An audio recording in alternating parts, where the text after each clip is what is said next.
Hello to my YouTube family. আজকে চলে এসেছি আরেকটি ভিডিও নিয়ে।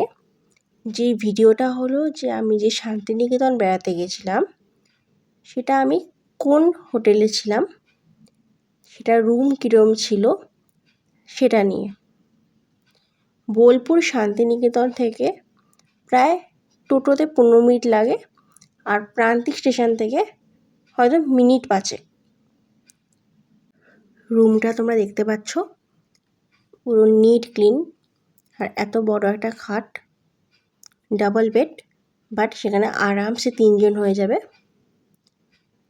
ঘরে টিভি আছে, অ্যাটাচ বাথরুম আছে, এসি আছে। যারা এসি নেবে তো এসি ভাড়া দিয়ে থাকবে, যারা নন এসি নেবে তো নন এসি ভাড়া দিয়ে থাকবে। চেয়ার, একটা ড্রেসিং টেবিল, আর এই যে আমরা রেডি হচ্ছি শান্তিনিকেতন ঘুরবো বলে।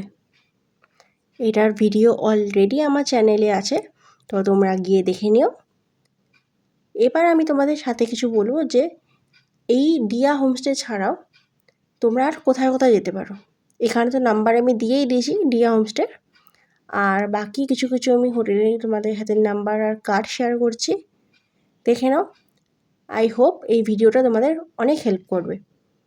অনেকেই আছে যারা মনে করে যে শান্তিনিকেতন বেড়াতে যাবে কিন্তু ভালো হোটেলের খোঁজ পায় না। আজকাল হোটেল আছে, হোমস্টে আছে, তো আশা করি এগুলো তোমাদের কাছে হেল্প করবে। বুক করার আগে এবার ভালো করে ফোন করে জেনে নেবে কীরকম কী ভাড়া, যাতে যখন পৌঁছাবে তখন এই ভোগান্তি না হয়। টোটো করে ঘোরার জন্য আমি 2 জন ড্রাইভারের নাম্বারও দিয়ে দিলাম, চাইলে তোমরা একবার কথা বলতে পারো। তো থ্যাংক ইউ, অ্যান্ড দেখা হবে পরের ভিডিওতে।